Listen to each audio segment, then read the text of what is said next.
নমস্কার, আমি শুভঙ্কর মান্না। জনতা ভার্সাস নেতা এই আলোচনাতে আপনাদের সবাইকে স্বাগতম। আজকে আমরা মূলত প্রশান্ত কিশোর ওরফে পিকে কে নিয়ে আলোচনা করব। আমরা বোঝার চেষ্টা করব যে ভারতীয় রাজ্য রাজনীতি নিয়ে প্রশান্ত কিশোর আসলে কি ভাবছেন, আর প্রশান্ত কিশোরের আসল লক্ষ্যটা কি, বা তিনি আসলে চাইছেনটা কি। আর এটা বোঝার চেষ্টা করব কংগ্রেস প্রশান্ত কিশোরকে নিয়ে কি ভাবার চেষ্টা করছে। অপরদিকে এটাও যেটা কানাঘুষা করলে দেখা যায় যে ম্যাক্সিমাম বিজেপি যারা সমর্থক হয় তাদের, আমাদের রাজ্যে যারা বিজেপি সমর্থক, তাদের যুক্তি যে প্রশান্ত কিশোর আসলে 2024 সালে মমতা বন্দ্যোপাধ্যায়কে প্রধানমন্ত্রী হিসেবে প্রজেক্ট করতে চাইছেন। অর্থাৎ পিকে মমতা বন্দ্যোপাধ্যায়ের হয়ে কাজ করছেন এবং তাকে 2024 সালে যাতে পিএম হিসেবে প্রজেক্ট করা যায় তারই একটা যেন প্রস্তুতি নিচ্ছেন। অর্থাৎ Prashant Kishor as a businessman বা অ্যাজ এ কনসালটেন্ট হিসেবে তিনি কাজ করছেন, কারণ তৃণমূল কংগ্রেস একজন নাকি ভালো ক্লায়েন্ট প্রশান্ত কিশোরের কাছে। অপরদিকে যারা কংগ্রেস সমর্থক তাদের যুক্তি যে প্রশান্ত কিশোর অ্যাকচুয়ালি বিজেপির এজেন্ট, কারণ প্রশান্ত কিশোর বিজেপির এজেন্ট হিসেবে কাজ করছে।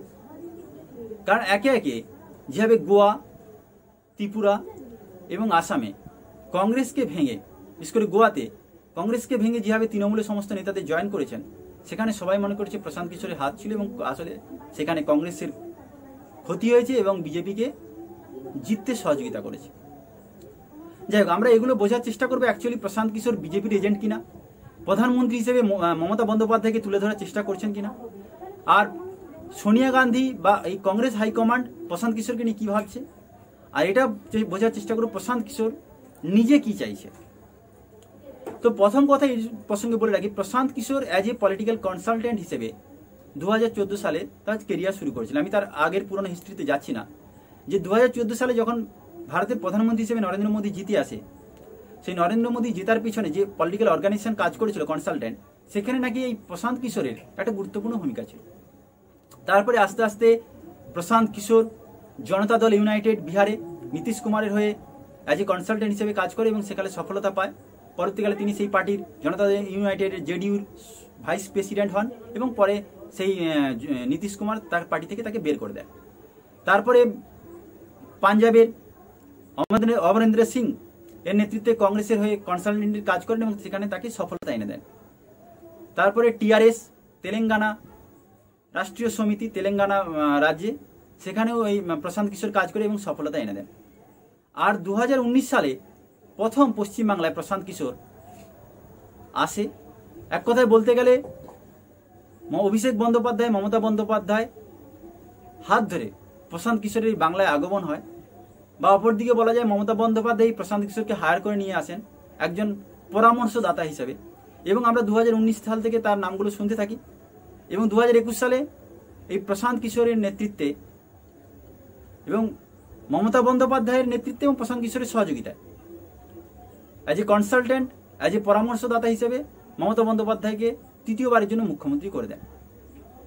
এখানে কৃতিত্ব মমতা বন্দ্যোপাধ্যায়ের না প্রশান্ত কিশোরের না অন্য কারো, সেটা আলোচ্য বিষয়। কিন্তু এই বাংলার এই ভোটে জেতার পর প্রশান্ত কিশোর নামটা আরো পপুলার হয়ে ওঠে। স্বাভাবিক, কারণ প্রশান্ত কিশোরের এই কেরিয়ারে একে একে সফলতা, শুধুমাত্র আগের যে উত্তরপ্রদেশের ক্ষেত্রে কংগ্রেসের পরাজয়, বাকি ম্যাক্সিমাম ক্ষেত্রে সফল হয়েছেন। সুতরাং অ্যাজ এ বিজনেসম্যান হিসেবে প্রশান্ত কিশোর 100% সফল, এই বিষয়ে কোনো দ্বিমত নেই। আর প্রশান্ত কিশোর যেভাবে নিজেকে অ্যাজ এ পলিটিক্যাল কনসালটেন্ট থেকে আস্তে আস্তে করে নিজেকে পলিটিক্সের জায়গায় নিজেকে খবরের চর্চায় আনছেন, তা সত্যি তার প্রশংসা না করে পারা যাচ্ছে না। কিন্তু প্রশান্ত কিশোর অ্যাকচুয়ালি কি কাজ করে, কিভাবে কাজ করে? প্রশান্ত কিশোর নিজেই বলেন যে অ্যাজ এ পলিটিক্যাল কনসালটেন্ট, একজন রাজনৈতিক পরামর্শদাতা হিসেবে তিনি নিজেকে একজন পলিটিক্যাল অ্যানালিস্ট, পলিটিক্যাল স্ট্র্যাটেজিস্ট, তিনি একজন ক্যাম্পেইন লিড হিসেবে মনে করেন। অর্থাৎ আপনি যদি ভাবেন যে আপনার বাড়িতে কোনো একটা বিবাহ অনুষ্ঠান সম্পন্ন করতে হবে, আর সেই বিবাহ অনুষ্ঠানটা সম্পন্ন করার জন্য কতজন অতিথি আসবেন তার একটা আপনি লিস্ট বানান এবং সেই অনুযায়ী আপনি একটা ক্যাটারিং কোম্পানিকে হায়ার করেন। সেই ক্যাটারিং কোম্পানি আপনার কতজন অতিথি আসবে সেই অনুযায়ী তাদের খাওয়ার পরিবেশন করা, লাইট ম্যানেজমেন্ট করা, স্টেজ ম্যানেজমেন্ট করা, যাতে সুষ্ঠুভাবে আপনার বাড়ির ওই বিয়ের অনুষ্ঠানটা সম্পন্ন হয়। ঠিক একইভাবে পলিটিক্যাল কনসালটেন্টগুলো একইভাবে কাজ করে। আপনি যদি তৃণমূল পার্টি হয়, সেখানে একটা পলিটিক্যাল পার্টি অর্গানাইজেশন তার জেতার জন্য কোনো একটা পলিটিক্যাল কনসালটেন্টকে হায়ার করলো, এবং যে ক্ষেত্রে প্রশান্ত কিশোরের পিকের এই কোম্পানিকে হায়ার করে, এবং সেই কোম্পানির যা দায়িত্ব ছিল প্রশান্ত কিশোরের আন্ডারে, যে কি করে সেই পার্টিটাকে অর্থাৎ এখানে তৃণমূল পার্টিটাকে জেতাতে হবে, তার জন্য পুঙ্খানুপুঙ্খভাবে স্ট্র্যাটেজি তৈরি করা, তার জন্য কোন কোন লিডার প্রার্থী হবে থেকে শুরু করে কোন কোন লিড কিভাবে তার স্ট্র্যাটেজি বানাতে হবে, কিভাবে বিরোধী পার্টিকে কোন কোন জিনিসগুলো তুলে ধরতে হবে, বিরোধী পার্টিকে কিভাবে আক্রমণ করতে হবে, আর জনগণের জন্য কি কি যে প্রকল্পগুলোকে তুলে ধরতে হবে, সব কিছু অ্যাকচুয়ালি বলা যায় এই পলিটিক্যাল কনসালটেন্টগুলো কাজ করে থাকে। যে কিভাবে তারা ক্যাম্পেইন করবে, ক্যাম্পেইনগুলো কিভাবে ম্যানেজমেন্ট করবে, কোথায় র্যালি হবে, কিভাবে র্যালি হবে, কোথায় স্টেজ শো হবে, কিভাবে হবে, সেগুলো সব কিছুই এই পলিটিক্যাল কনসালটেন্সির কাজগুলো হয়ে থাকে। তো যাই হোক, তো এইভাবে অ্যাড তৈরি করা, পপুলারিটি বানানো, সেই পার্টিকে সমর্থন করা, কিভাবে সেই পার্টি ভোটে জেতা, স্ট্র্যাটেজি বানানো। কিন্তু আসলে যেটা বলা হয়, Prashant Kishor as a political strategist হিসেবে 100% সফল হলেও কিন্তু তিনি ত্রিপুরা, আসাম এবং গোয়াতে পরাজিত হয়েছেন এই তৃণমূলকে জেতানোর জন্য অনেক চেষ্টা করার পরেও। কিন্তু প্রশান্ত কিশোর সম্পর্কে এইটুকু বলা যায়, তিনি হচ্ছে ছলে বলে কৌশলে জেতানোর মাস্টার মাইন্ড। অর্থাৎ কি করে কোনো একটা পলিটিক্যাল পার্টিকে জেতানো হবে, তার জন্য ছল বল কলা কৌশল তৈরি করে রাখেন। অর্থাৎ ছলে বলে কৌশলে সেই পার্টিকে জেতানোর জন্য তিনি একটা স্ট্র্যাটেজি বানান। যদি দেখা যায় যে কোনো এরিয়ায় জিততে হলে সেই এরিয়ার বুথগুলোকে ক্যাপচার করতে হবে, তার জন্য তার স্ট্র্যাটেজি বানানো হয়। যদি দেখা যায় যে সেই এরিয়া জেতানোর জন্য কোনো একটা বাইরে থেকে কোনো পলিটিক্যাল বা নন পলিটিক্যাল লোককে বা সেলিব্রিটিকে টিকিট দিতে হবে, সেটা তারা ঠিক করেন। তো এইভাবে পলিটিক্যাল পার্টির অর্গানাইজেশনগুলো কনসালটেন্টগুলো কাজ করে থাকে। এটা আমাদের আলোচ্য বিষয় ছিল না। আমাদের আলোচ্য বিষয় যে প্রশান্ত কিশোর তাহলে বর্তমানে চাইছেটা কি। এই কনসালটেন্সিতে তিনি মাস্টার মাইন্ড, এতদিন ধরে কাজ করেছেন, কিন্তু তিনি গত 1 বছর আগে ঘোষণা করেছিলেন যে তিনি এই কনসালটেন্সি ছাড়ছেন এবং তিনি সক্রিয় রাজনীতিতে আসতে চান। কিন্তু সক্রিয় রাজনীতিতে আসার জন্য কোনো না কোনো একটা হয় পলিটিক্যাল পার্টি ফর্ম করতে হবে, নাহলে কোনো পলিটিক্যাল পার্টির অংশ হতে হবে।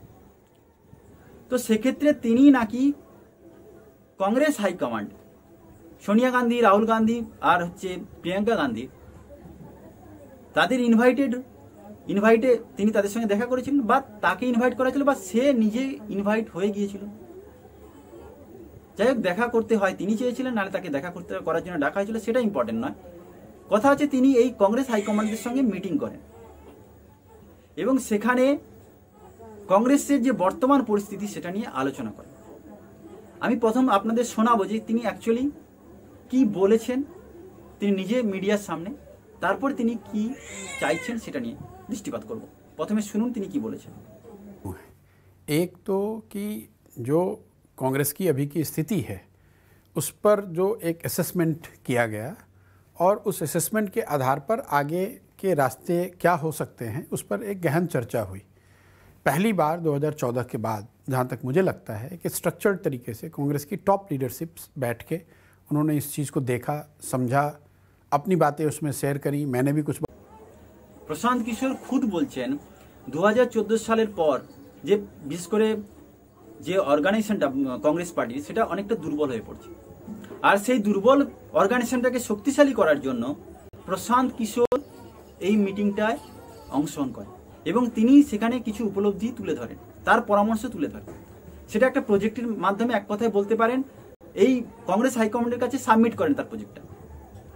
সেখানে চর্চা হয় যে কীভাবে কংগ্রেসের দুর্বলতা রয়েছে, কীভাবে সাংগঠনিকভাবে কংগ্রেসকে শক্তিশালী করা যাবে। এবং সেখানে দেখা যায় তিনি এটাও বলছেন যে 2014 সালের পর এই প্রথমবার টপ কংগ্রেস লিডাররা একসাথে বসে সেই মিটিংটা হয়। অর্থাৎ আমাদের প্রশ্ন, যেখানে গোয়াতে কংগ্রেসকে আস্তে আস্তে দুর্বল করে সেই নেতাগুলোকে টিএমসিতে জয়েন করানো হয়েছিল, তখন প্রশান্ত কিশোরের মনে হলো না যে কংগ্রেস দুর্বল হচ্ছিল।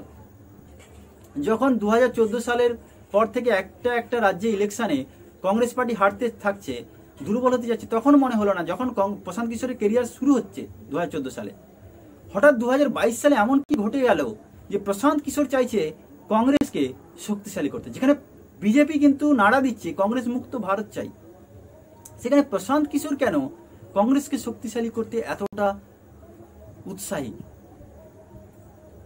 যে উৎসাহ এতদিন আগে কিন্তু তার মধ্যে ছিল না। আসলে কি কংগ্রেসকে সত্যি शक्तिशाली कराई तार लक्ष्य? आरो की बोलेছেন শুনুন।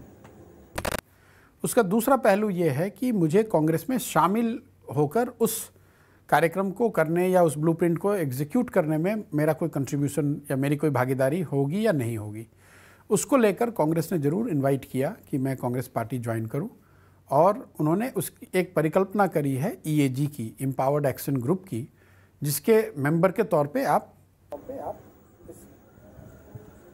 তাহলে প্রথমত আমরা এটাকে প্রশান্ত কিশোর এই যে কথাগুলো থেকে এইটুকু বুঝতে পারি যে প্রশান্ত কিশোরকে অ্যাকচুয়ালি যে আমন্ত্রণ করা হোক বা আমন্ত্রিত হোক, সেখানে কংগ্রেস তাকে কংগ্রেস পার্টিতে অংশগ্রহণ করার জন্য বলে। অর্থাৎ প্রশান্ত কিশোর যেভাবে প্রজেক্ট তৈরি করে সাবমিট করতে গিয়েছিলেন, আর যেটা কংগ্রেসের সমস্ত টপ লিডাররা মন দিয়ে দেখেছেন, বিশেষ করে কংগ্রেসের হাইকমান্ড সোনিয়া গান্ধী বলুন, রাহুল গান্ধী বলুন বা প্রিয়াঙ্কা গান্ধী বলুন, এইটুকু তো বোঝা যায় যে প্রশান্ত কিশোর যেন অনেকটা কনসালটেন্ট অ্যাজ এ বিজনেসম্যান হিসেবে, যেখানে তিনি 100% সফল, সেটাই করতে গিয়েছিলেন। তিনি হয়তো এটা বোঝাতে গিয়েছিলেন যে আপনার পার্টির এই দুর্বলতা রয়েছে, তাকে এইভাবে শক্তিশালী করতে হবে। সেখানে কংগ্রেস তাকে একটা প্রস্তাব দেয় যে সেই যে এই যে কংগ্রেসকে দুর্বল থেকে শক্তিশালী করা হবে, সেখানে প্রশান্ত কিশোরের কি রোল থাকবে? As a consultant, as a businessman, as a political analyst, না পার্ট অফ কংগ্রেস পার্টি, অর্থাৎ কংগ্রেস পার্টির একজন লিডার, একজন ক্যাডার, একজন কর্মী হিসেবে তার ভাগিদারি থাকবে, এই ব্যাপারে দৃষ্টিপাত করা হয়। এখন Prashant Kishor as a businessman, সে তো ব্যবসাটাই বোঝে না। এতদিন তার কংগ্রেসকে মনে হলো না দুর্বল, আজকে সে কংগ্রেসকে স্ট্রং করার জন্য প্রজেক্ট নিয়ে চলে গেছে। এবং সেখানে দুটো প্রশ্ন আসছে যে সে অ্যাজ এ বিজনেসম্যান হিসেবে কাজ করবে না অ্যাজ এ পার্টি লিডার হিসেবে কাজ করবে। কারণ যদি তাকে অ্যাজ এ কনসালটেন্ট হিসেবে কাজ করে, তাহলে সেখানে একটা আর্থিক লেনদেনের ব্যাপার থাকবে, কারণ কাউকে তো ফ্রিতে দিয়ে আর কাজ করানো যায় না। অপরদিকে যদি একজন পার্টির ক্যাডার হিসেবে কাজ করে, পার্টির একজন লিডার হিসেবে কাজ করে, সেটা আলাদা তার আর্থিক ব্যবস্থাটা আলাদাভাবে উঠে আসবে। এই প্রসঙ্গে বলা হচ্ছে যে একটা EAG কমিটি গঠন হয়েছে। এটা কি না, empowerment action committee, empowerment action group, EAG।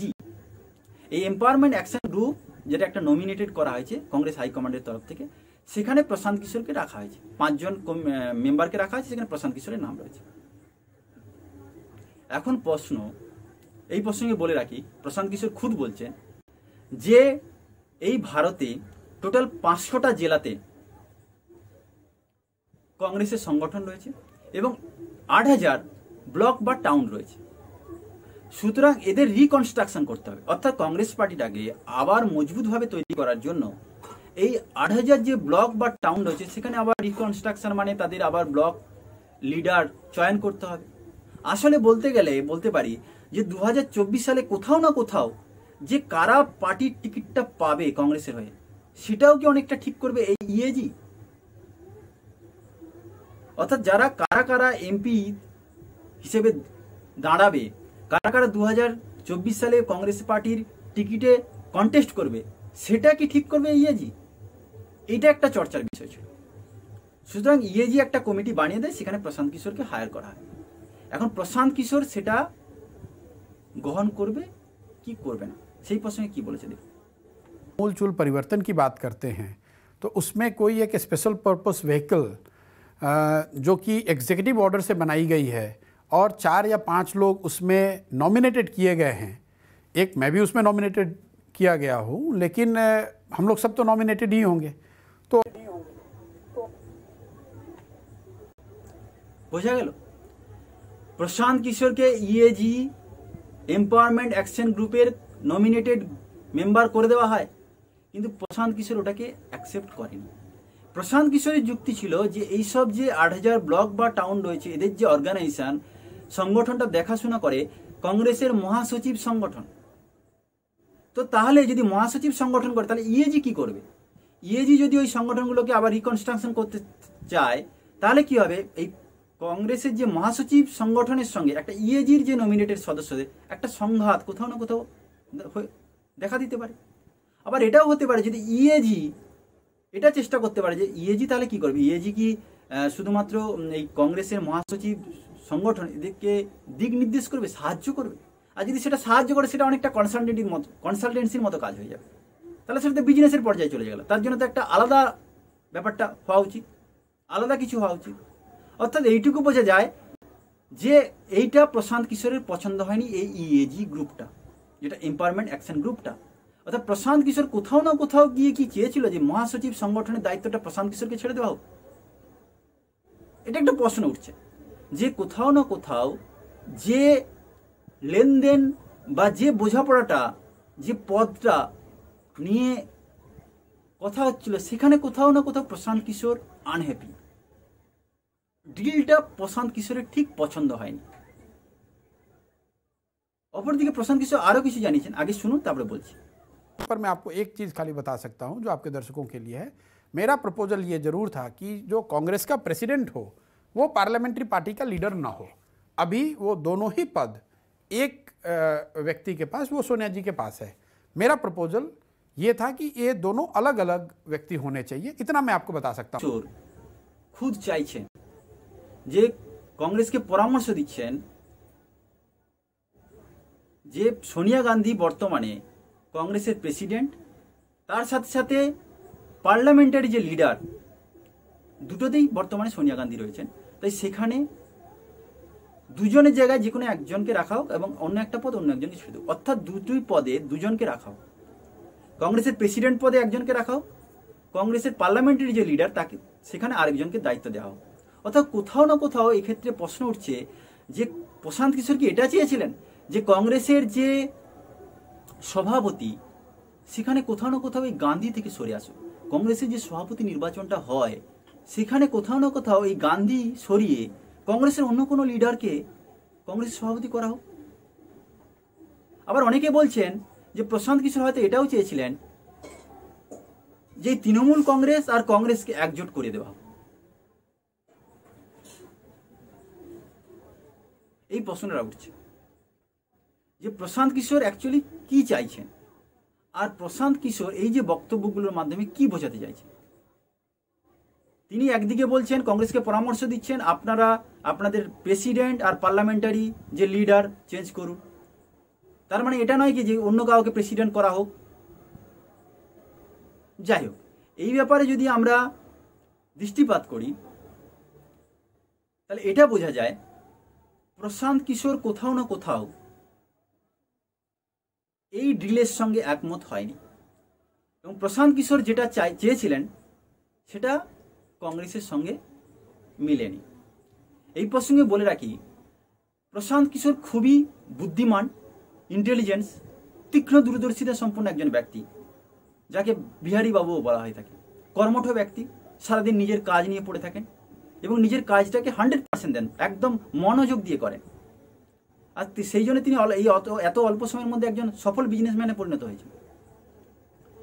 কিন্তু যেটা অনেকে বলে যে প্রশান্ত কিশোর তৃণমূলকে কংগ্রেসের সাথে যোগ করতে চাইছেন না কংগ্রেসকে তৃণমূলের সাথে যোগ করতে চাইছেন। এখন কথা হচ্ছে এতে প্রশান্ত কিশোরের কি লাভ হবে। আর তিনি যদি কংগ্রেসের সঙ্গে মিট করতে গেলেন এবং সেখানে সফলতা এলো না, পরে সেটা আবার তিনি টুইট করে জানাচ্ছেন, তিনি কংগ্রেসকে থ্যাংক ইউ জানাচ্ছেন যে তার সঙ্গে এইভাবে মিটিং করার জন্য, দেখা সাক্ষাৎ করার জন্য, তার কথা শোনার জন্য। অপরদিকে কংগ্রেসের তরফ থেকে তাকে থ্যাংক ইউ জানানো হচ্ছে। এইটুকু দর্শক বুঝতে হবে, কখনো কখনো প্রেস ক্লাবের কিছু কিছু বক্তব্য লিক হয়ে যায়, কখনো কখনো প্রশান্ত কিশোরের কিছু কিছু ভিডিও লিক করে পাবলিক করে দেওয়া হয়। এই পাবলিক করার পিছনে আসলে কি স্ট্র্যাটেজি রয়েছে? প্রশান্ত কিশোর এটা ভালো করে জানে যে পাবলিককে কতটা জানাতে হবে, কতটা জানাতে হবে না, কতটা ইনডোর মিটিং এর কথা আউটডোরে বলতে হবে, কতটা বলতে হবে না। প্রশান্ত কিশোর এই ব্যাপারে 100% সফল। প্রশান্ত কিশোর সবসময় চেষ্টা করেন এবং তিনি নিজেও বলেন যে আমি ইনডোরের কিছু আউটডোরে বলবো না, কিন্তু অ্যাজ এ হিউম্যান বিং আমরা একজন সাধারণ মানুষ হিসেবে এটা বুঝতে পারি আপনি কতটা জানাতে চাইছেন জানিয়ে দিলেন, কিন্তু অনেক সময় আপনি কতটা জানাতে চাইলেন না সেটাও যেন আপনার না বলা কথার মধ্য থেকেও বেরিয়ে আসে। প্রশান্ত কিশোর এটা ভালো করে জানেন মিডিয়াতে কখন আসতে হবে কখন আসতে হবে না। প্রশান্ত কিশোর এটা জানেন যে কখন মিডিয়াতে তার চর্চার বিষয় হয়ে থাকতে হবে। অ্যাজ ফর এক্সাম্পল, আপনারা এতদিন ধরে প্রশান্ত কিশোরকে কিন্তু কোথাও দেখেন, কোনো আলোচনার মধ্যে ছিল না। হঠাৎ করে প্রশান্ত কিশোর তার প্রজেক্ট নিয়ে সোনিয়া গান্ধীর সঙ্গে দেখা করতে গেলেন কংগ্রেস হাইকমান্ডের সঙ্গে, আর সেটা মিডিয়াতে প্রচার হয়ে গেল। প্রথমত বলি মিডিয়াগুলো কেন প্রচার করে, কারণ প্রশান্ত কিশোর কোনো জনদরদী নেতা নয়, প্রশান্ত কিশোর কোনো পলিটিক্যাল পার্টির হাইকমান্ড নয়, তাহলে প্রশান্ত কিশোর কেন এত চর্চার বিষয়ে আসে? প্রথম কথা হচ্ছে পলিটিক্যাল পার্টি এই খবরগুলো, প্রশান্ত কিশোরের এই রিপোর্টগুলো মিডিয়াগুলো ভালো করে জানে তাদের টিআরপি বাড়াতে যথেষ্ট সহায়তা করে। তো মিডিয়াগুলো এই চর্চাগুলো করে যাতে তাদের টিআরপি বাড়ে। কিন্তু প্রশান্ত কিশোর এটা কেন করে? প্রশান্ত কিশোর এটা ভালো করে জানে যে তাকে কখনো কখনো চর্চায় আসাটা তো দরকার এবং তার নিজের কেরিয়ারটাকে ঠিকঠাক তৈরি করতে হবে। তার জন্য তিনি দেখবেন তিনি এটাও সেটিং থাকে যে মিডিয়াতে অনেকটা যেন মিডিয়ার সঙ্গে কখনো কখনো সেটিং থাকে যে কখন মিডিয়াতে এসে তার ইন্টারভিউ দেওয়া দরকার। আর তিনি যখন ইন্টারভিউগুলো দেন তখন দেখবেন তিনি কিছুটা বলেন কিছুটা বলেন না। তিনি বলেন যে ইনডোরের কিছু কিছু ঘটনা আউটডোরে বলা যায় না, কিন্তু বলেন কতটা বলতে হবে তার মাত্রা একটা তিনি তৈরি করে রাখেন। অর্থাৎ তিনি নিজেকে জানেন যে কতটা উপস্থাপিত করার দরকার, এই বিষয়ে তিনি সফল। কিন্তু সাধারণ অনেক সময় মানুষরা বুঝতে পারে তিনি যেটা বলতে চাইছেন না সেটা কোথাও না কোথাও বলা হয়ে যাচ্ছে। আর সেটা হচ্ছে এটাই, তিনি আসলে চাইছেনটা কি। তাকে এই প্রশ্নও করা হয় যে থার্ড বা ফোর্থ ফ্রন্ট কি এই মুহূর্তে ইন্ডিয়াতে সম্ভব? তিনি তার জবাবে কি বলেছেন আগে শুনুন, তারপরে আলোচনায় আসছে। ये मानता ही नहीं हूं कि कोई थर्ड फ्रंट या फोर्थ फ्रंट इस देश में चुनाव जीत सकता है। जो भी फ्रंट है उसको तो सेकंड फ्रंट बनना पड़ेगा ना। एक नंबर पे समझिए बीजेपी और एनडीए है, तो मैं इतना बेवकूफ़ तो हूं नहीं कि मैं कहूंगा कि third front will defeat the first front. তাহলে উনি বলছেন যে third front will defeat the first front. তো সেক্ষেত্রে উনি এটা মানছেন যে কোনো থার্ড ফ্রন্ট বা ফোর্থ ফ্রন্ট এই মুহূর্তে কন্টেস্ট করতে পারবে না। অর্থাৎ যেটা ভাবা হচ্ছিল যে মমতা বন্দ্যোপাধ্যায়কে তিনি আজ পিএম হিসেবে প্রজেক্ট করতে চাইছেন, তিনি কিন্তু এক কথা এই কথার মাধ্যমে বোঝাতে চাইছেন যে না, মমতা বন্দ্যোপাধ্যায় পিএম হিসেবে কন্টেস্ট করতে পারবে না। কারণ উনি ভালো করেই জানেন যে 42টা সিট নিয়ে ভারতবর্ষের প্রধানমন্ত্রী হওয়া যায় না। কিন্তু এটাও ঠিক, রাজনীতিতে কখনো কখনো অসম্ভব বলে কিছু হয় না, মানে নাথিং ইজ ইম্পসিবল। কি হবে? ধরুন আমি যদি মহারাষ্ট্রের কথা চিন্তা করি, মহারাষ্ট্রে সব থেকে বেশি সিট নিয়ে জিতেছিল কে? বিজেপি। এবং তারপরে জিতেছিল কংগ্রেস, এবং সব থেকে কম সিট নিয়ে জিতেছিল শিবসেনা। এই তিনটে পার্টির মধ্যে কিন্তু সেখানে সরকার করলো কি শিবসেনা, তাকে সমর্থন করলো কি কংগ্রেস। যাই হোক, এখন প্রশ্ন হচ্ছে তিনি মমতা বন্দ্যোপাধ্যায়কে প্রধানমন্ত্রী হিসেবে যদি প্রজেক্ট করতে না চান তাহলে তিনি চাইছেনটা কি? তাহলে কি তিনি আবার কংগ্রেসকে সত্যি সত্যি শক্তিশালী করে কংগ্রেসকে কন্টেস্ট করে কংগ্রেসকে জেতাতে চাইছেন? তাহলে তার কেরিয়ার কি? প্রশান্ত কিশোর এটা ভালো করেই জানে। তিনি একটা লং টাইম পলিটিক্যাল কনসালটেন্ট হিসেবে কাজ করছেন, তিনি একজন সফল বিজনেসম্যান। অর্থাৎ যদি আমি বলি একজন পলিটিক্যাল বিজনেসম্যান হিসেবে প্রশান্ত কিশোর 100-তে 100, 100-এ 100। কিন্তু অ্যাজ এ পলিটিক্যাল লিডার, একজন কনসালটেন্ট অর্গানাইজেশন লিডার হিসেবে প্রশান্ত কিশোর 100% সফল। কিন্তু একজন পলিটিক্যাল লিডার, একজন জনদরদী লিডার হিসেবে প্রশান্ত কিশোর 0। কারণ প্রশান্ত কিশোর এই মুহূর্তে যেটা চাইছেন, তিনি এই কনসালটেন্ট বিজনেস থেকে বেরিয়ে আসতে চাইছেন। তিনি অ্যাজ এ বিজনেসম্যান এবং সফল বিজনেসম্যান, কিন্তু তার এখন যেটা দরকার, তাকে একজন জনদরদী নেতা হয়ে উঠতে হবে, তাকে একজন পপুলার লিডার হয়ে উঠতে হবে। মানুষের ইচ্ছা হতেই পারে, শখ হতেই পারে। কারণ তিনি কখনো কখনো বলেছেন তার যখন যেটা মনে হচ্ছিল যে পার্টি হয়ে কাজ করার, তিনি বলেছেন যে 2014 সাল পর তার মনে হচ্ছিল যে কিছু করতে হবে, তাই তখন যে কোনো পার্টি তার সঙ্গে কাজ করতে চেয়েছে বা তিনি যে পার্টির কাছে প্রজেক্ট নিয়ে গেছেন তারা অ্যাকসেপ্ট করছে, সেই পার্টির হয়ে কাজ করেছে। অর্থাৎ সেটা একটা আলাদা সম্পর্ক ছিল। কিন্তু তার নিজের কেরিয়ার গঠন করার জন্য তাকে কোথাও না কোথাও একটা পলিটিক্যাল পার্টি ফর্ম করা দরকার। তার কাছে option political, as a political leader, একজন জনদরদী নেতা হয়ে উঠতে হলে তার কাছে 2-3টে অপশানে বেশি হবে না। এক হচ্ছে কি হতে পারে, তাকে একটা পলিটিক্যাল নিউ পার্টি ফর্ম করতে হবে, একটা all India political party reform করতে হবে। আরেকটা অপশান হতে পারে তাকে কোনো এস্টাবলিশ প্রতিষ্ঠিত কোনো পলিটিক্যাল পার্টির পার্ট হতে হবে, take part a political organization. তাকে হয় কোনো বড় বড় পলিটিক্যাল যে পার্টিগুলো রয়েছে তার একটা অংশ হয়ে উঠতে হবে। নতুবা এটাও হতে পারে যে এই মুহূর্তে ভারতবর্ষে যে সমস্ত বিজেপি যেভাবে একের পর এক হ্যাট্রিক করছে জয়ের, সেই বিজেপি বিরোধী পার্টিগুলোকে একজোটে আনতে হবে। প্রথমে তিনি সেটাই চেষ্টা করেছিলেন যে বিজেপি বিরোধী সমস্ত জোটগুলোকে শক্তিগুলোকে একজোটে আনা, কিন্তু সেটা সফল হয়নি। কারণ একদিকে কংগ্রেস গান্ধী ছেড়ে বেরিয়ে আসতে পারছে না, অপরদিকে তৃণমূল কংগ্রেসের ক্ষেত্রে মমতা বন্দ্যোপাধ্যায় ছেড়ে বেরিয়ে আসতে চাইছে না, তিনি গান্ধীকে রাহুল গান্ধীর নেতৃত্বে মেনে নিচ্ছেন। সুতরাং এই যে বিজেপি বিরোধী যে পলিটিক্যাল অর্গানাইজেশন, বিরোধী পার্টিগুলোকে একজোট করার একটা প্রশান্ত কিশোর খুব চেষ্টা করেছিলেন, কিন্তু সেখানে প্রশান্ত কিশোর 100% ফেলিওর। এরপর next part political party reform করা, একটা পলিটিক্যাল পার্টি নতুনভাবে তৈরি করা। দেখুন, একজন বিজনেসম্যান হিসেবে প্রশান্ত কিশোর যথেষ্ট দূরদর্শিতা এবং তীক্ষ্ণ দৃষ্টি এবং ইন্টেলিজেন্স মানুষ।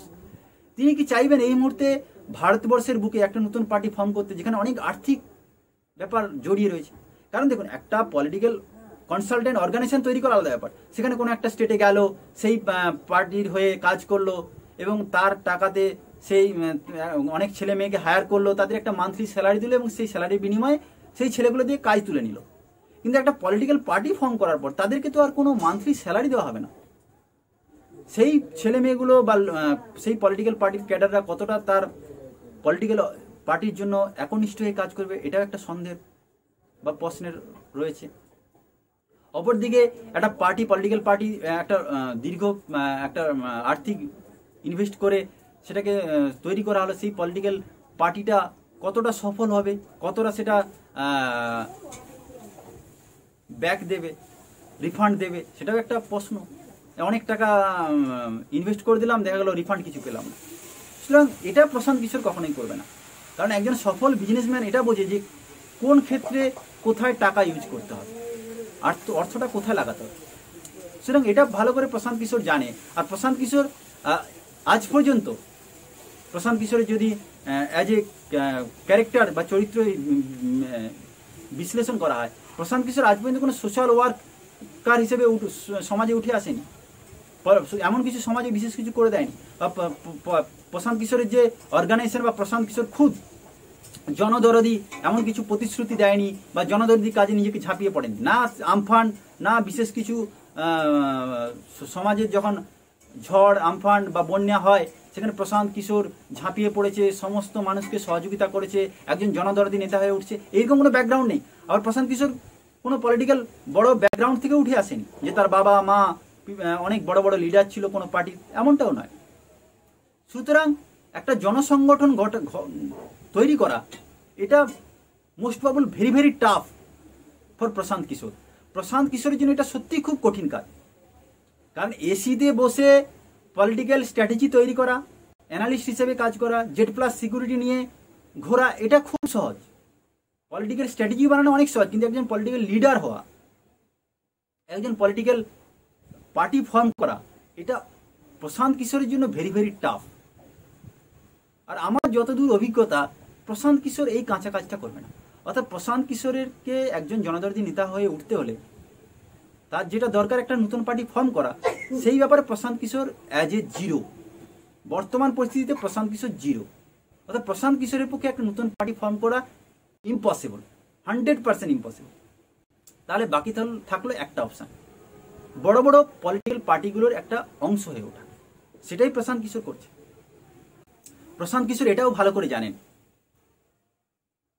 বা এটা প্রশান্ত কিশোর ভালো করে বুঝতে পারেন যে কোনো একটা পার্টি ফর্ম করে সেখানে সফলতা আসা এতটা সহজ নয়। তাই প্রশান্ত কিশোর এই ভুল কাজটা করবে না। অপরদিকে প্রশান্ত কিশোর এটাও জানেন যে কোনো পলিটিক্যাল পার্টি অংশ হয়ে উঠলে তার যেটা তিনি চাইছেন একটা সর্বভারতীয় নেতা হয়ে উঠতে, সেটা অনেকটা সহজ। কিন্তু এটাও প্রশান্ত কিশোরের মাথায় হয়তো রয়েছে যে যদি তিনি তৃণমূল কংগ্রেসে জয়েন করেন, তাকে থার্ড ম্যান হিসেবে কাজ করতে হবে। কারণ প্রশান্ত কিশোরের উপরে এখানে মমতা বন্দ্যোপাধ্যায় রয়েছে, টিএমসি পার্টির সর্বোচ্চ নেত্রী, তারপর রয়েছে অভিষেক বন্দ্যোপাধ্যায়। অর্থাৎ প্রশান্ত কিশোর এটা ভালো করে বুঝতে পারছেন যে যদি তৃণমূল পার্টির একটা অংশ হয়েও প্রশান্ত কিশোর হয়ে উঠতে পারে, তাহলে তাকে থার্ড ম্যান হিসেবে কাজ করতে হবে। অপরদিকে প্রশান্ত কিশোর যদি কংগ্রেস পার্টিতে অংশগ্রহণ করে, তাহলে তাকে ফোর্থ ম্যান হিসেবে কাজ করতে হবে। কারণ কংগ্রেস পার্টিতে সোনিয়া গান্ধী, রাহুল গান্ধী, প্রিয়াঙ্কা গান্ধীর পরে তাকে কাজ করতে হবে।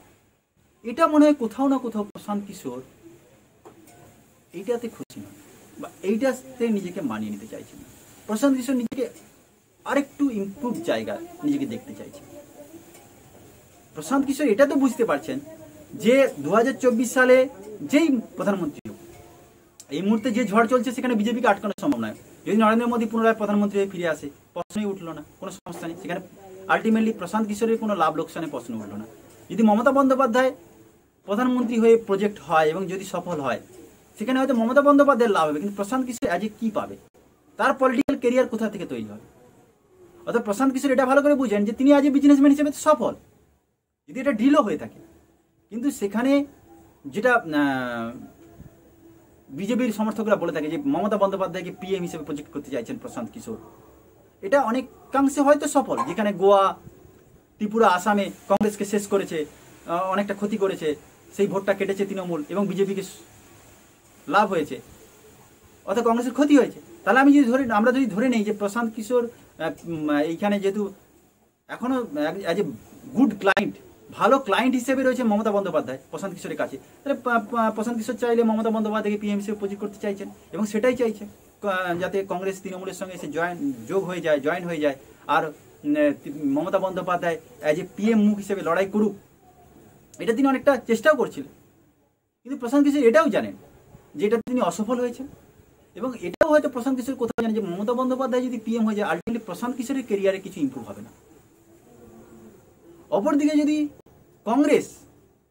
কংগ্রেসকে যদি তিনি আরো স্ট্রং করে তুলেন, সেখানে ধরুন কংগ্রেস জিতে গেল এবং প্রচুর পরিমাণে সিট পেল, সেখানে প্রাইম মিনিস্টার হিসেবে রাহুল গান্ধীর নাম উঠে এলো, তাহলে প্রশান্ত কিশোরের আলটিমেটলি পলিটিক্যাল কেরিয়ার কিভাবে গঠিত হচ্ছে? সেক্ষেত্রে প্রশান্ত কিশোরের পলিটিক্যাল কেরিয়ার তৈরি হচ্ছে না। অপরদিকে যদি ভাবি যে প্রশান্ত কিশোর নতুন একটা পার্টি ফর্ম করলো আর কোনো একটা লড়াইয়ে নেমে পড়লো, প্রশান্ত কিশোরের এই ভারতবর্ষের মধ্যে 500 জেলাতেও যদি গিয়ে যে কোনো একটা জেলাতে গিয়ে দেখা যায়, প্রশান্ত কিশোরের এমন কোনো নিজস্ব সংগঠন নেই যেখানে গিয়ে প্রশান্ত কিশোরের এখনো ক্ষমতা হয়ে ওঠেনি কোনো একটা লোকসভা সিটে জিততে পারবে। মানে প্রশান্ত কিশোর যদি খুদ কোনো একটা লোকসভাতে দাঁড়িয়ে পড়ে এবং নিজস্ব একটা নতুন পার্টি তৈরি করে, সেখানে প্রশান্ত কিশোর 100% হার, জেতার সম্ভাবনা নেই। হ্যাঁ, এটা হতে পারে যে ক্ষেত্রে কোনো একটা পার্টির হয়ে দাঁড়ালো, পার্টির একটা অংশ হয়ে দাঁড়ালো, সেটা সেভাবে জিততেই পারে। তখন সেই পার্টির হয়ে কর্মী হয়ে কাজ করতে হবে, ক্যাডার হয়ে কাজ করতে হবে। যেমন অ্যাজ ফর এক্সাম্পল ধরুন শত্রুঘ্ন সিনহা আমাদের এখানে এসে আসানসোল থেকে দাঁড়িয়ে জিতে চলে গেল, কিন্তু তিনি তৃণমূল পার্টির একটা টেক পার্ট অংশ হয়ে দাঁড়ালো। সেক্ষেত্রে কিন্তু প্রশান্ত কিশোর কংগ্রেসের একটা অংশ হতে পারে কিন্তু লিড হতে পারে না, কারণ তাকে সেই ফোর্থ ম্যান হিসেবে কংগ্রেসে কাজ করতে হবে, যেটা মনে হয় প্রশান্ত কিশোরের পছন্দ হচ্ছে না। প্রশান্ত কিশোর চাইছে একটা সর্বভারতীয় একটা জনদরদি নেতা হিসেবে নিজেকে প্রতিষ্ঠিত করার, কিন্তু সেই জনদরদিমূলক কোনো কাজ তার মধ্যে এখনো সমাজ দেখেনি। প্রশান্ত কিশোর যেভাবে নিজেকে বিভিন্ন পার্টির দরজায় দরজায় নিয়ে গেছে বর্তমানে, শুধুমাত্র নিজেকে একজন জনদরদি নেতা হিসেবে তৈরি করার জন্য, এবং তিনি সেটা স্বীকারও করছেন। আমার মনে হয় যে তার থেকে অনেক জনকল্যাণমূলক, জনদরদি বা জনগণের কাছে গেলে হয়তো আরো বেশি পপুলার লিডার হতে পারতেন। অবশ্য তিনি এই প্রসঙ্গে বলেছেন যে তার ব্যাকগ্রাউন্ড যেহেতু কোনো পলিটিক্যাল পার্টির থেকে উঠে আসেনি, তার বাবা মা যেহেতু কোনো বড় বড় পলিটিক্যাল পার্টির লিডার ছিল না, স্বাভাবিক কারণে তার ক্ষেত্রে হয়তো অনেকটাই কষ্টসাধ্য হবে যে পলিটিক্যাল একজন লিডার হিসেবে উঠে আসা। কি বলেছেন আগে শুনুন। जो काम करता था, जो मैंने 1 साल पहले काम करना बंद कर दिया, उस काम के तहत जिन पार्टियों के साथ भी मुझे मौका मिला या जो लोग मेरे साथ काम करना चाहते थे या जिनके साथ काम करना मुझे सही लगा उस समय में, उनके साथ मैंने काम किया। वो প্রশান্ত কিশোর খুদ নিজে স্বীকার করছেন যে তখন সেই মুহূর্তে যেসব পার্টির সঙ্গে তার কাজ করার সুযোগ ছিল, কাজ করেছেন, তার জন্য তাকে খারাপ ভাবতে পারে, কিন্তু সেটা করতে তিনি বাধ্য হয়েছেন বা করেছেন। কিন্তু বর্তমানে তিনি যেটা করছেন সেটাও তার কাছে ঠিক। उनसे तो उनको वो एकदम स्मूथनेस दिखेगी, क्योंकि आप अगर कांग्रेस के बड़े परिवार में पैदा हुए हैं तो ऑब्वियसली आप कांग्रेस में ही दिखेंगे। অর্থাৎ তিনি কোথাও না কোথাও এটা স্বীকার করলেন যে কংগ্রেস পার্টি যেহেতু বড় বড় পরিবার থেকে উঠে এসেছে, সেই জন্য কংগ্রেস পার্টি সফলতা পেয়েছে। যেহেতু তিনি বড় বড় পরিবার থেকে উঠে আসেনি, সুতরাং তার সফলতা আসেনি, এবং এই বিষয়ে তিনি একমত হয়েছেন এবং তিনি সেটাই চেষ্টা করছেন। खुद बनाने पड़ेंगे तो उसमें कहीं आपको कॉन्ट्रडिक्शंस, अपेरेंट कॉन्ट्रडिक्शन दिख सकता है। उसके लिए अगर आप मुझे दोषी ठहराना चाहते हैं कि भाई आप तो ये भी करते हैं, आप तो वो भी करते हैं, तो शायद उस बात में कुछ दम है। প্রশান্ত কিশোর খুদ মানছেন যে তার পলিটিক্যাল কেরিয়ার শুরু করার জন্য তাকে কখনো কখনো কিছু কন্ট্রাডিকশন কাজ করতে হয় এবং তিনি সেটাই করছেন। তার জন্য তাকে যদি দোষী মানা হয় সেই ব্যাপারে কোনো সন্দেহ নেই। অর্থাৎ আলটিমেটলি প্রশান্ত কিশোর অনেক কথা বলতে চাইলেন, অনেক কথা বলতে চাইলেন না, কিন্তু যেটুকু বোঝা গেল যে তিনি নিজেকে 2024 সালে আলটিমেটলি আর যাই হোক একজন পলিটিক্যাল জনদরদী নেতা হিসেবে প্রতিষ্ঠিত করতে চান, নিজেকে দেখতে চান, এবং সেটা করার জন্য যা যা করার দরকার as a political consultant, political strategist, analyst হিসেবে তিনি তখনই যেটাই করেছেন, কোনো পার্টিকে, রাজনৈতিক পার্টিকে জেতানোর জন্য যেটা করা দরকার সেটাই করেছেন তার যুক্তিতে। তার মধ্যে কোনো জনদরদী, জনপ্রকল্প, জনমুখী, মানুষের সমাজের ভালোর জন্য এইসব কথা তিনি ভাবেননি, তিনি করেননি, সমাজের কল্যাণের জন্য এমন কিছু করেননি। কিন্তু এখন যখন তিনি একজন পলিটিক্যাল লিডার হিসেবে নিজেকে তুলে ধরতে চাইছেন, তার জন্য তার যেটা করার দরকার সেটাই করছে।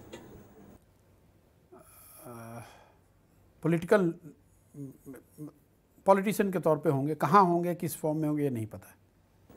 অর্থাৎ তিনি বিভিন্ন পলিটিক্যাল পার্টির নেতাদের দরজায় দরজায় দৌড়ছেন, আর এই দৌড়ানোটা কবে শেষ হবে আমি জানি না, কিন্তু আলটিমেটলি তিনি দৌড়চ্ছেন নিজেকে একজন জনদরদী নেতা হিসেবে নিজেকে তৈরি করার জন্য। তিনি দৌড়চ্ছেন বিভিন্ন পলিটিক্যাল পার্টির নেতাদের বাড়ির দরজায় দরজায়। কিন্তু এটা হতে পারে এর থেকে তিনি যদি মানুষের দরজায় দরজায় যেতেন, মানুষের জন্য যদি জনমুখী কল্যাণমূলক কাজ করতেন, তাতে অনেক সহজ হতো তার পক্ষে জনদরদী নেতা হয়ে ওঠা। তিনি যদি সত্যি জনদরদী নেতা হয়ে উঠতে পারতেন, তিনি নিজের নতুন পার্টি ফর্ম করতে পারতেন। কিন্তু প্রশান্ত কিশোর কোথাও না কোথাও জানে যে জনদরদী বা জনকল্যাণমূলক কাজ করাটা তার এজেন্ডা নয়, নিজের পলিটিক্যাল কেরিয়ারটা তৈরি করাটাই তার এজেন্ডা। আর তার জন্যই তিনি প্রত্যেকটি পলিটিক্যাল পার্টির নেতাদের দরজায় দরজায় দৌড়চ্ছে। জানি না ভবিষ্যতে প্রশান্ত কিশোরকে আমরা ভারতের একজন জনদরদী, জন কল্যাণকামী নেতা হিসেবে দেখতে পাবো কিনা। তবে আমাদেরও প্রার্থনা থাকবে যে তিনি অবশ্যই জনদরদী, জনমুখী একজন মহান ভারতীয় নেতা হিসেবে, সর্বভারতীয় নেতা হিসেবে উঠে আসুন। কিন্তু আপাতত আমরা শুধু এটাই দেখছি যে প্রশান্ত কিশোর নিজের পলিটিক্যাল কেরিয়ার, নিজেকে একজন সর্বভারতীয় নেতা হিসেবে তৈরি করার জন্য, প্রতিষ্ঠিত করার জন্য বড় বড় পলিটিক্যাল পার্টির দরজায় দৌড়চ্ছেন। ধন্যবাদ।